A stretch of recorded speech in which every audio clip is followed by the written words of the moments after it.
Véritable success story de la radio Espace Guinée, les grandes gueules, détentrices des meilleurs scores radio en Guinée, de la meilleure émission talk show, a donné le créneau horaire du départ au bureau et du retour à la maison, récoltant depuis des années consécutives le titre d'émission la plus écoutée en Guinée, toutes catégories confondues.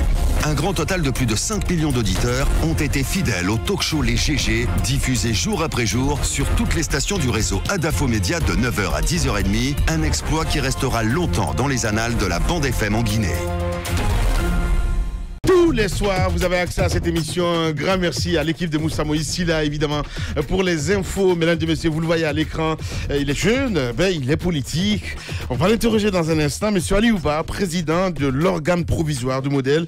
Un peu plus tard, nous allons joindre également Monsieur Selou Baldé, lui, le député uninominal de l'AB. Nous allons le joindre dans cette émission ce matin comme un goût des déjà vécu il y a seulement une semaine, jour pour jour, scénario identique sur la forme. Il reste à savoir de quoi sera faite cette nouvelle journée de manifestation de rue à Conakry. À l'appel donc de l'opposition républicaine, comme mardi dernier, le pouvoir a de nouveau décidé de ne pas autoriser cette autre manifestation que celle-ci prévoit toujours de tenir sur l'autoroute Fidel Castro. L'opposition républicaine qui exige le respect des accords de 8 août dernier, protestant ainsi contre les irrégularités entachant l'installation des conseils communaux. On essaie de comprendre ce matin, mesdames et messieurs, avec nos invités que nous allons avoir dans ce studio. On a notre invité dans ce studio, mon cher Titi, qui n'est autre que Ali Ouba. Monsieur Ali Ouba, bonjour. Bonjour. Oui, bonjour. Bienvenue dans cette émission. Merci de répondre à notre invitation. Ouais. Il y a cette actualité chaude, ces manifestations à répétition à l'appel de l'opposition républicaine qui n'est pas du tout contente de la façon dont le processus d'installation des conseils communaux est conduite depuis que ce processus a débuté. Comment vous comprenez cette attitude de l'opposition républicaine? Est-ce que vous pensez qu'elle a de quoi aujourd'hui se plaindre, elle qui est signataire des accords du 8 août?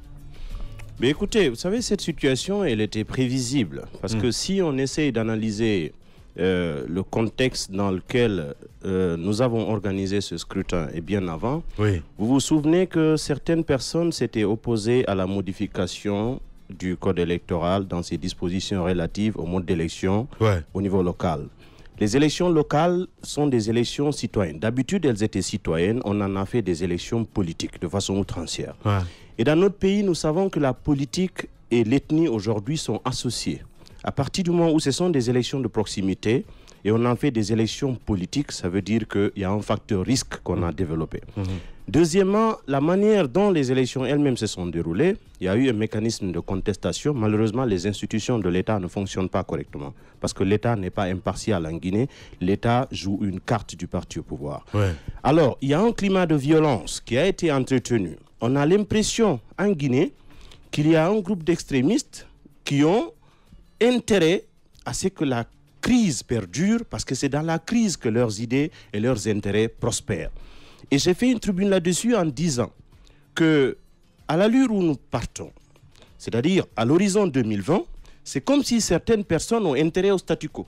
C'est-à-dire qu'il faut créer un chaos généralisé pour soit justifier qu'on repousse le calendrier électoral par le fait du glissement si on n'obtient pas la révision constitutionnelle, ça c'est le plan A, ou bien qu'on mette tout cela à l'actif d'un président qui serait dans l'obligation de rester au pouvoir pour se protéger éventuellement des crimes que ces extrémistes sont en train de commettre. Dans un pays normal, c'est l'État qui rend justice. Jusqu'à présent, on a banalisé la mort, on a déshumanisé la Guinée. Vous avez reçu ici des leaders politiques, les grandes vous avez reçu des personnalités de la mouvance, des agents de sécurité. C'est comme si la mort d'un Guinéen n'indigne plus personne. C'est devenu absolument banal. C'est comme si la Guinée est dirigée par des envahisseurs parce que ceux-là n'ont aucune moralité. Et la mort, quand il parle des jeunes qui sont tués dans les rues, vous voyez le langage guerrier, ça n'honore pas celui qui dirige une nation. Alors, tout ceci n'est pas de nature à aider la Guinée à aller de l'avant. Les responsabilités, on peut toujours dire qu'elles sont partagées, mais la première incombe à l'État. Un État normal, c'est celui qui veille au respect des lois. Et ce qui ne se fait pas parce que chez nous, on assimile autorité et autoritarisme. Nous ne sommes plus dans l'autorité de l'État parce que la forme d'exercice de l'autorité de l'État est de l'autoritarisme, c'est-à-dire de l'arbitraire, de l'injustice, de la violence et de la criminalité d'État. Bien, Ali Ouba avec nous dans ce studio. Nous allons partir sur le terrain. Le président de l'UFDG est là, c'est Loudalan Diallo en direct chez les Grandes Gueules. Les Grandes Gueules. Monsieur le Président, bonjour. Bonjour. Votre état d'esprit, Monsieur le Président de l'UFDG, ce matin, nous l'apprenions que votre domicile privé du côté de Dixine a été encerclé par les agents des forces de l'ordre. Alors, comment vous analysez cette situation et que comptez-vous faire?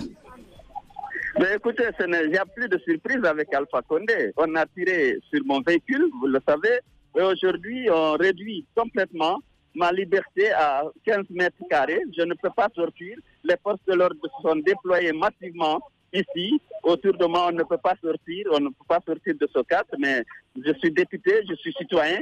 J'ai droit à sortir. Personne ne peut rentrer chez moi. Personne ne peut en sortir. Vous savez, ce n'est pas la première fois. Ils ont déjà utilisé cette technique à un moment donné pour nous empêcher justement d'aller exercer notre droit constitutionnel de marcher dans les rues. Sur les places publiques. Vous êtes décidé, vous êtes déterminé, dites-vous, et c'est d'ailleurs le pan de la deuxième question de Moussa, qu'allez-vous faire maintenant que vous êtes confiné et que la marche risque d'être tuée dans l'œuf? Je ne peux pas, les camions ont bloqué toutes les issues, les soldats sont là, nerveux, la main sur la gâchette, mais écoutez, on ne recule pas, on est dehors, on essaye de faire ce qu'on peut pour essayer naturellement d'exercer notre droit. À la manifestation, à la marche. Bien. Bon, ils ont la main sur la gâchette, bien entendu, on prend un risque, mais c'est un risque qui mérite d'être pris pour l'instauration d'une démocratie apaisée, d'un état de droit dans notre pays. Ouais.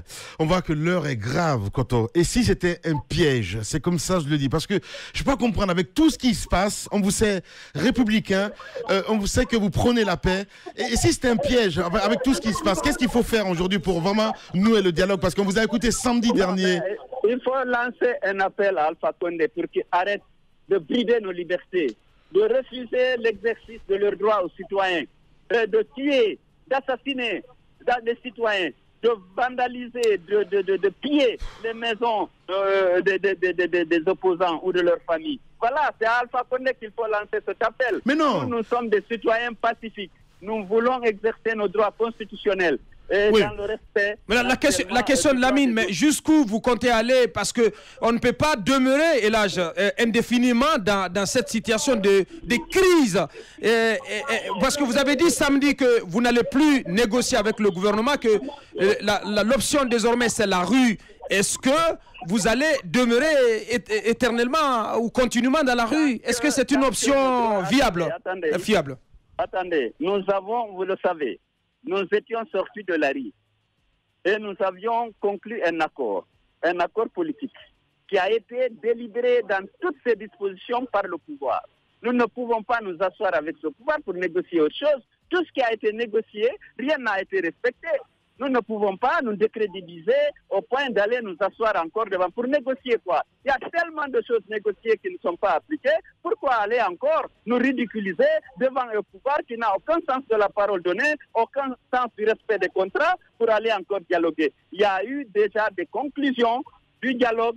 Le comité de suivi a élaboré un document que nous avons signé avec la mouvance et ils ont décidé délibérément sous la direction, les instructions de Alpha Condé, de ne pas respecter cet accord. Pourquoi aller négocier? S'ils veulent qu'il y ait le dialogue, il faut commencer par respecter ce qui a été arrêté. Bien. Koto Selou, en direct ce matin, le président de l'UFDG. Allez-y, Moussa. Devant votre domicile, Koto Selou, est-ce que vous avez pu remarquer le dispositif qui a été déployé? Il s'agit des armes conventionnelles ou bien vous avez vu des agents avec des armes à feu? C'est ma première question. Et la deuxième question, je vous ai vu en image en train de marcher aux alentours de votre domicile, votre jaquette, vous avez fait une sorte de posture à présenter votre poitrine devant les agents des forces de l'ordre.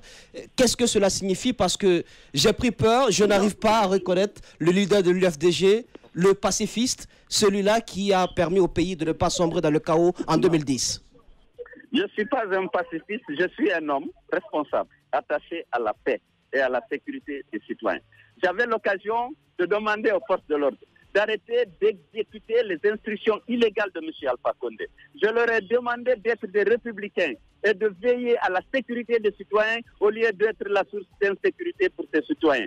Je leur ai dit que nul n'est obligé d'exécuter un ordre illégal et qu'ils s'arrêtent d'utiliser faire usage de leur arme à feu pour réprimer des manifestants qui ne sont qu'en train d'exécuter leurs droits constitutionnels. Et je leur ai dit que ce qu'ils sont en train de faire, me priver de ma liberté de mouvement, et moi, avec les leaders de l'opposition qui étaient venus se joindre d'abord, était illégal. Il faut qu'ils arrêtent ça, il faut qu'ils soient des citoyens guinéens responsables qui n'exécutent que les ordres qui sont conformes à la loi. Et je leur ai